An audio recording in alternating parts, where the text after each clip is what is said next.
Masih bersama kami di Kompas Siang, Saudara, pencopotan Brigjen Endar Priantoro dari jabatan Direktur Penyelidikan KPK berbuntut panjang. Selain mendapat kritik dari publik dan juga menimbulkan friksi dengan Polri, pimpinan KPK juga diperiksa oleh Dewan Pengawas. Pemeriksaan pimpinan KPK berlangsung di gedung KPK Kafling C1 Kuningan, Jakarta.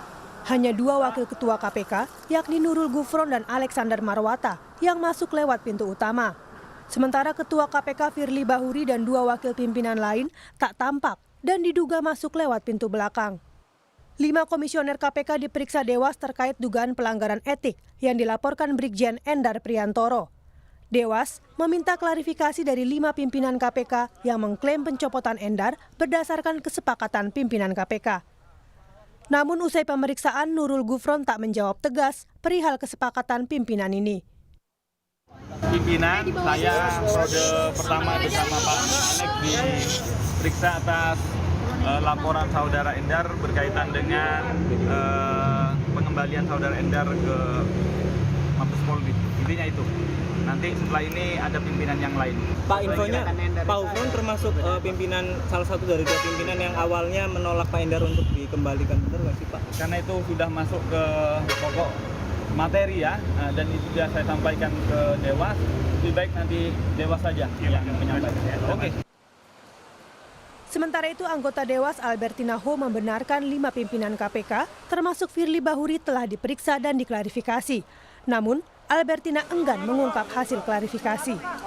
Usai meminta klarifikasi, Dewas akan menyusun laporan hasil klarifikasi untuk menentukan ada tidaknya pelanggaran kode etik dalam pencopotan Endar. Sudah diklarifikasi semua? Sudah semua. Pak Firly berarti sudah ya? Semua sudah. Ada kalau materi klarifikasi nggak boleh. Ya? Kalau Pak Firly? Hasilnya ya nanti dong. Kan hasil klarifikasi selama ini tidak pernah diberitahukan ya. Berarti prosesnya setelah klarifikasi apa lagi, Bu? Laporan hasil klarifikasi. Setelah itu, perlu waktu lama. Ya. Berarti Pak Firly datang ya, Bu? Datang. Ya, semuanya datangnya. Sekarang sudah berakhir atau masih berlangsung? Sudah selesai. Oh, sudah selesai. Tak hanya melaporkan pimpinan KPK ke Dewas soal dugaan pelanggaran kode etik, Brigjen Endar juga melaporkan Sekjen KPK Cahya Harefa dan Kabiro SDM KPK ke Polda Metro Jaya. Keduanya dilaporkan karena diduga menyalahgunakan wewenang terkait pencopotan Endar. Pelaporan itu kini tengah didalami pihak Polda Metro Jaya. Tim Liputan, Kompas TV. Pemeriksaan Dewas KPK sudah dilakukan kemarin, lalu seperti apa mekanisme selanjutnya? Kita akan tanyakan pada jurnalis Kompas TV Valentina Sitorus di Gedung KPK Jakarta.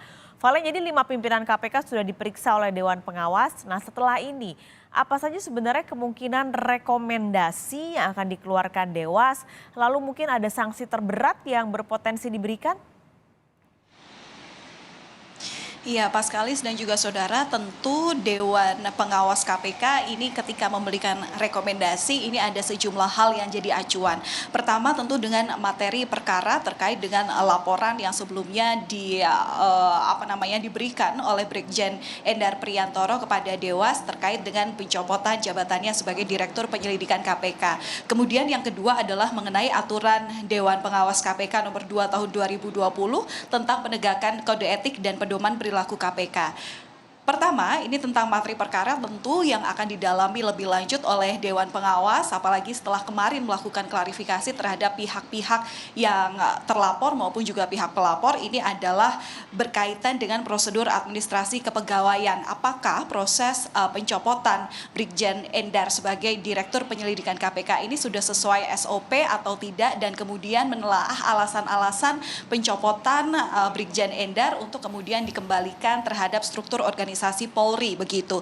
Kalau melihat daripada alasan-alasan yang diberikan KPK sebagai alasan pencopotan terhadap Brigjen Endar ini berdasarkan ada landasan 4 aturan begitu. Yang pertama adalah peraturan Komisi KPK nomor 1 tahun 2002, kemudian peraturan Menpan RB nomor 62 tahun 2020, peraturan BKN nomor 16 tahun 2022, dan peraturan Kapolri nomor 4 tahun 2017, di mana aturan-aturan ini sebagian besar ini adalah mendeskripsikan atau menjelaskan, menguraikan maksud kami terkait dengan poin-poin alasan pencopotan terhadap pegawai KPK itu bisa dilakukan.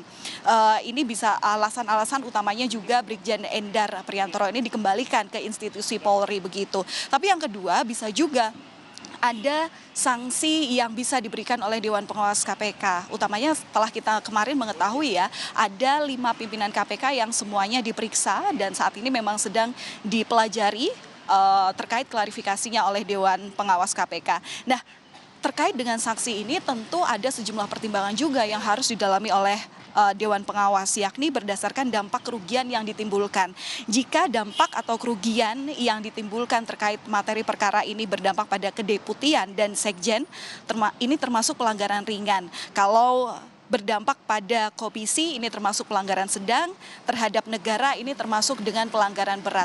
Tentu hal-hal inilah yang kemudian harus didalami dalam menegakkan kode etik dan pedoman perilaku komisi. Kalau pada akhirnya ini ada sanksi ringan yang diberikan kepada pimpinan KPK terkait dengan proses pencopotan yang diduga ini melanggar SOP begitu, tentu ada pertama teguran lisan dan tertulis. Kemudian kalau tergolong dengan pelanggaran berat ini ada potongan gaji pokok sebesar 10 hingga 20% selama 6 bulan dan pelanggaran berat ini potongan gaji sebesar 40% selama 12 bulan dan diminta untuk mengundurkan diri.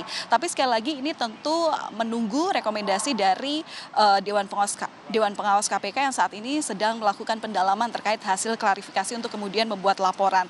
Tapi yang perlu jadi catatan Paskalis dan juga saudara, kemarin ketika pimpinan KPK dipanggil ini dari 5 pimpinan KPK ini kita harus tahu bahwa Firly Bahuri ini sebelumnya pernah melakukan pelanggaran kode etik. Kalau kita ingat di tahun 2020 lalu ini Firly Bahuri melanggar penggunaan helikopter mewah begitu ya, yang kemudian berdampak pada pemberian sanksi ringan yakni teguran 2 terhadap Firly Bahuri. Saat itu adalah pemotongan gaji, kemudian juga tidak diperbolehkannya atau tidak dapat mengikuti program promosi, mutasi dan rotasi ataupun juga tugas belajar. Nah, apabila kemudian hal ini atau materi perkara ini terbukti ada kesalahan, ada pelanggaran kode etik di dalamnya, ini tentu berdampak juga terhadap sanksi yang kemungkinan besar bisa diberikan terhadap salah satu pimpinan KPK dalam hal ini Firly Bahuri. Karena tentu pelanggaran KPK tidak bisa melihat kerugian yang ditimbulkan atau dampak yang ditimbulkan. Tidak hanya terhadap kedeputian dan sekjen, ini tentu sudah terkait dengan dampak yang diberikan terhadap Badan Komisi Pemberantasan Korupsi sendiri. Karena kasus ini, kasus pencopotan terhadap Brigjen Endar ini tentu sudah menjadi buah bibir masyarakat dan sudah bisa dikatakan menimbulkan kegaduhan. Bahkan Presiden Joko Widodo meminta KPK untuk tidak menjadikan hal ini sebagai hal-hal yang rumit begitu yang dapat mengganggu kestabilan ataupun juga keamanan di negeri ini. Dan sehingga kalau misalnya kita melihat daripada hal-hal yang sudah terjadi selama proses pencopotan terhadap Brigjen Endar ini, tentu ini berdampak pada kepercayaan publik terhadap tubuh KPK sendiri. Mengapa permasalahan internal ini bisa semakin besar bahasannya sampai dengan saat ini. Dan kalau misalnya ini terbukti bisa menambah daftar panjang pelanggaran etik yang sebelumnya sudah dilakukan oleh pimpinan KPK. Nah, ini kemudian yang menjadi dasar Dewas KPK untuk kemudian bisa membuat rekomendasi. Tentu ini kita harus masih menunggu bagaimana proses yang saat ini sedang berjalan. Yang jelas Dewan Pengawas KPK saat ini masih mendalami atau memeriksa hasil klarifikasi yang sebelumnya sudah dilakukan terhadap pihak terlapor. Dalam hal ini adalah pimpinan KPK termasuk juga Sekjen KPK Cahya Harefa dan juga pihak pelapor yakni Brigjen Endar Priantoro selaku Direktur Penyelidikan KPK. Paskalis. Valen, di tengah sekarang proses masih terus berjalan. Beberapa hari lalu kita juga sempat melihat video di mana Endar ini sudah tidak bisa lagi masuk ke kantornya di gedung KPK karena sudah tidak bisa punya akses lagi. Nah, posisinya sekarang seperti apa Endar di KPK? Iya, Pak Skalis, ini juga yang masih jadi tanda tanya karena posisi Endar selaku Direktur Penyelidikan KPK saat ini menggantung. Belum ada titik temu daripada laporan yang sebelumnya diajukan ke Dewas KPK yang memang saat ini masih diperiksa lebih lanjut terkait dengan posisi Endar sebagai Direktur Penyelidik KPK atau dikembalikan ke struktur organisasi Polri. Nah, sampai saat ini untuk posisi untuk posisi Direktur Penyelidikan KPK saat ini masih kosong, sementara diisi oleh PLT begitu ya. Dan kemudian memang sampai sekarang ini Endar diketahui sedang mengikuti pendidikan di Lembaga Ketahanan Nasional atau Lemhanas yang merupakan pendidikan pengembangan kompetensi yang jadi bagian dari tahapan penyiapan peningkatan karir. Nah, keikutsertaan dari Brigjen Endar di pendidikan Lemhanas ini merupakan usulan dan inisiatif KPK sebagai komitmen pengembangan setiap pegawainya. Nah, sampai saat ini seperti kita tahu bahwa ini menjadi polemik, masih harus menunggu bagaimana rekomendasi yang diberikan oleh Dewas KPK. Tapi yang jelas dari proses hukum, kemarin juga dari sisi kepolisian, Kapolri begitu mempersilahkan bahwa Endar ini bisa untuk memperjuangkan haknya terkait dengan kejelasan bagaimana alasan KPK bisa mencopot dirinya sebagai Direktur Penyelidikan KPK. Kapolri tidak ingin mengikuti, tidak akan cawe-cawe begitu ya, karena menurut Kapolri ini termasuk permasalahan internal di KPK. Nah, saat ini Brigjen Endar ini juga selain melaporkan kasus ini kepada Dewan Pengawas KPK, Endar juga telah menempuh upaya hukum administratif dengan menyampaikan surat keberatan atas pemberhentiannya di PT UN. Kita tunggu nanti hasilnya seperti apa, Pak Skalis. Terima kasih Valentina Sitorus melaporkan langsung dari Gedung KPK Jakarta.